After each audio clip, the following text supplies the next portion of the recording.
들어가는 말. 주 예수께서는 마태복음에서 5번의 강론을 하십니다. 그 중에 두 번째 강론은 전도와 선교를 다양한 관점에서 말씀하시고 가르쳐 주십니다. 오늘날 교회가 사용하는 전도 방법이 200가지가 넘는다는 말을 들었습니다. 이 모든 전도 방법의 시작과 근원은 오늘 주 예수께서 가르쳐 주시는 전도와 선교 전략에 근거한 것입니다. 전도와 선교가 중요한 것은 이를 통해 우리 주 예수 그리스도의 생명이 모든 사람에게 전달되기 때문입니다. 이 중요한 전도 선교에 대해 우리 주 예수께서 친히 가르쳐 주시는 전략과 원리들을 오늘 말씀을 통해 배우고자 합니다. 그리고 주 예수께서 전해주신 그 가르침을 따라 지상 명령을 수행하는 저와 여러분이 되시길 예수님의 이름으로 축원합니다. 예수님의 전도 선교 전략. 먼저 주 예수님의 전도 선교 전략은 3단계로 되어 있습니다. 1. 먼저 제자들을 택하시고 2. 그들에게 능력을 주신 후에 3. 그들을 전도 선교지로 보내십니다.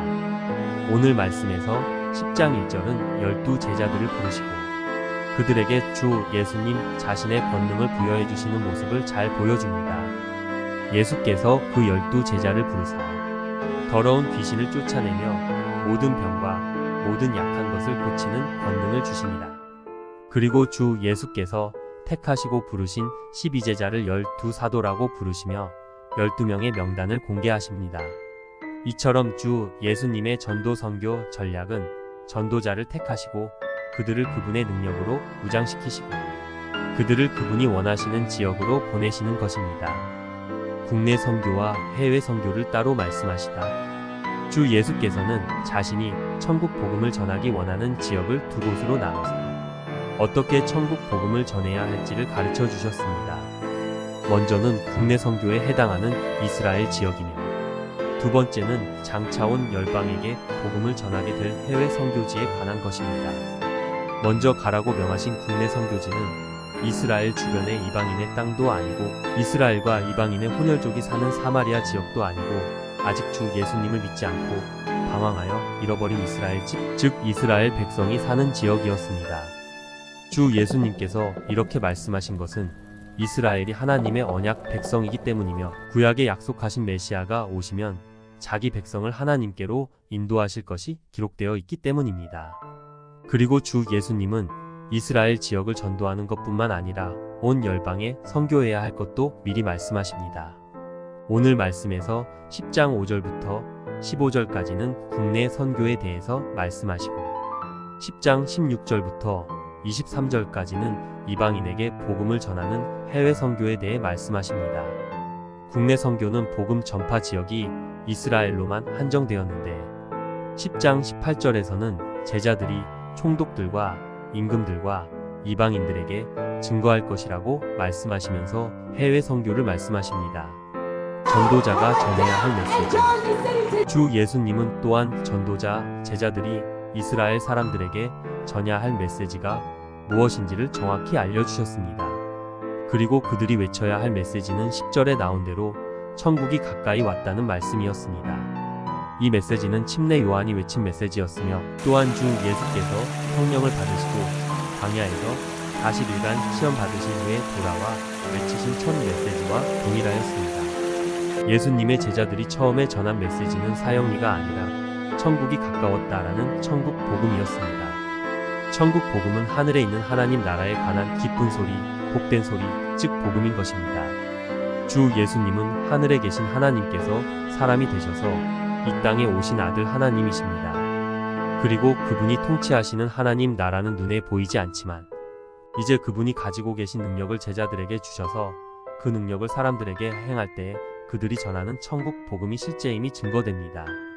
그래서 주 예수님은 그들에게 자신이 가지고 계신 신적 능력, 즉 하나님 나라의 능력을 제자들에게 주셔서 더러운 귀신을 쫓아내고 모든 병과 모든 약한 것을 고치는 권능을 주십니다. 그리고 이 권능을 받은 제자들은 10장 8절에 기록된 것처럼 예수님과 똑같이 병든 자를 고치며 죽은 자를 살리며 문둥이를 깨끗하게 하며 귀신을 쫓아냅니다. 주 예수님의 복음은 단순히 말로만 전파되는 것이 아니라 그 복음이 사람의 가르침이 아니라 하나님의 가르침이라는 것을 보여주기 위해 이처럼 신적인 치유와 축사의 능력을 나타내었습니다. 평화의 사람. 주 예수님은 이스라엘 지역에서 전도할 때의 전도 자금에 대해서 염려하지 말라고 다음과 같이 명하십니다.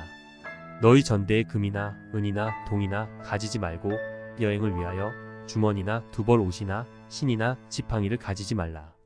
이는 일꾼이 저 먹을 것 받는 것이 마땅함이니라.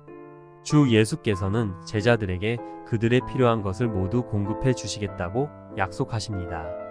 그리고 주님께서 공급하시는 방법은 전도지인 이스라엘의 아무 성이나 촌에 들어가면 그곳에서 평화의 사람을 찾으라고 명하십니다. 10장 11절부터 주님께서 말씀하시는 평화의 사람은 제자들이 전하는 축복을 받는 자들을 의미합니다. 이 평화의 사람은 하나님의 아들이신 예수님을 메시아로 인정하고 그분이 보내신 제자들을 예수님의 이름으로 기꺼이 영접하는 자입니다. 그는 제자들을 영접함으로 결국에는 주 예수님을 영접하는 것이며 나아가 주 예수님을 보내신 하나님 아버지를 영접한 사람입니다. 주님께서는 자기 제자들을 영접한 그 가정에 평화, 즉 샬롬의 축복을 주십니다. 샬롬의 축복.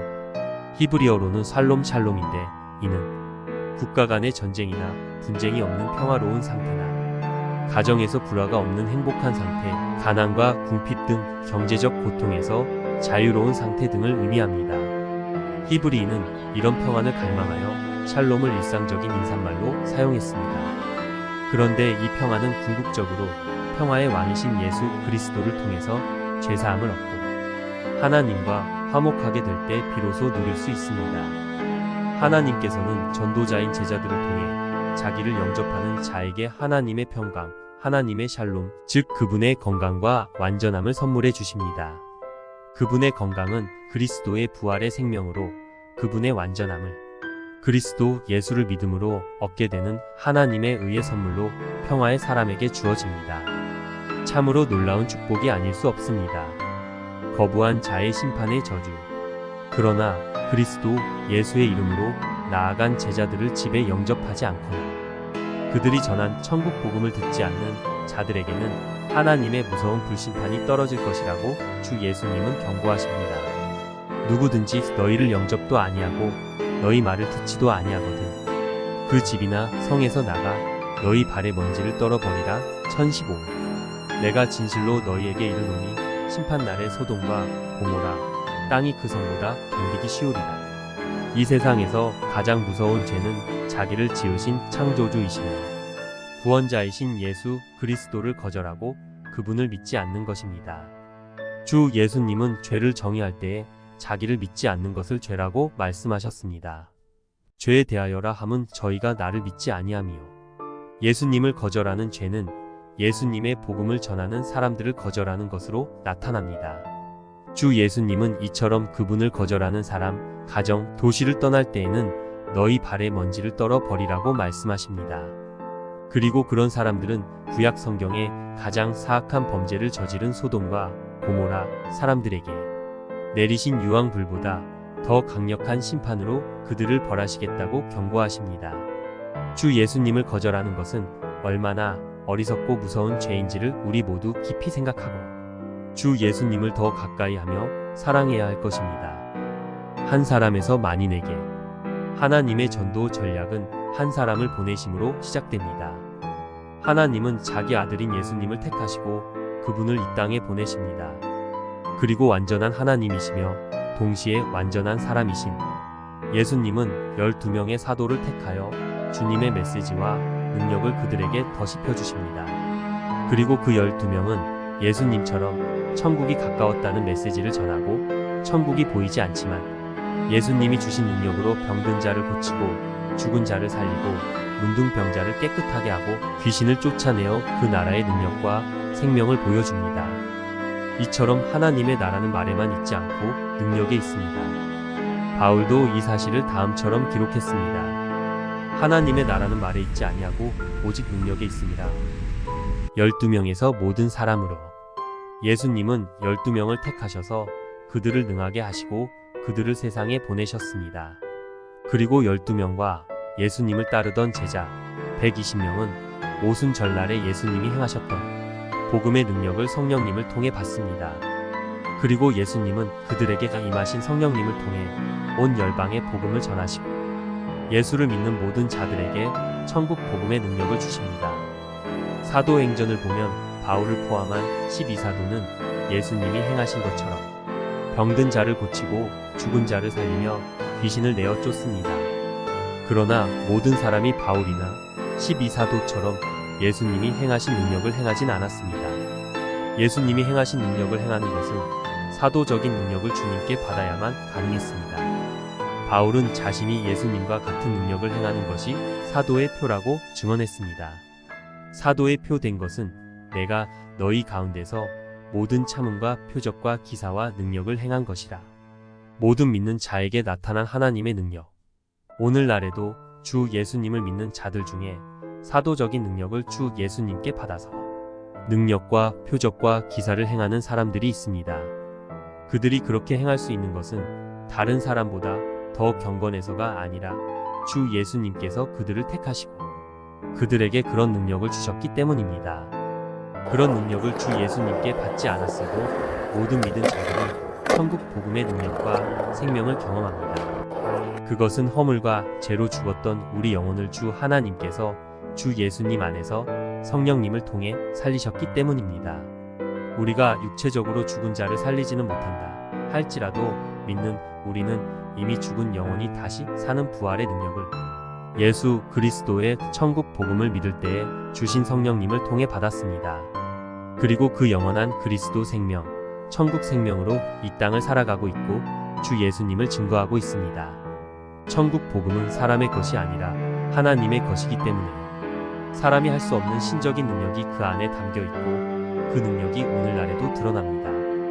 우리 믿는 자들은 천국 복음의 능력이 질병 치유와 귀신 축사로 나타날 때에 이에 저항하거나 반대해서는 안 될 것입니다.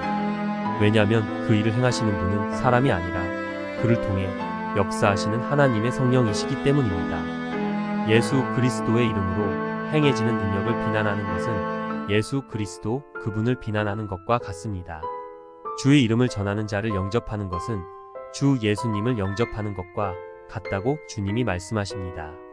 만일 주 예수의 이름으로 능력을 행하고 귀신을 쫓아내는 자를 비난한다면 그것은 주 예수님을 비난하는 것과 동일한 것입니다. 너희를 영접하는 자는 나를 영접하는 것이요 나를 영접하는 자는 나 보내신 이를 영접하는 것입니다. 천국 복음에는 주 예수님의 신적인 능력이 담겨 있습니다. 그 능력을 주 예수께서 성령님을 통해 나에게도 주셔서 천국 복음을 전하여 영혼들을 추수하는 일꾼이 되길 간절히 주님께 기도합시다. 그리고 그런 사람이 되어 남은 생애에 예수님의 능력으로 천국 복음을 전하는 축복을 받는 자가 됩시다. 아멘.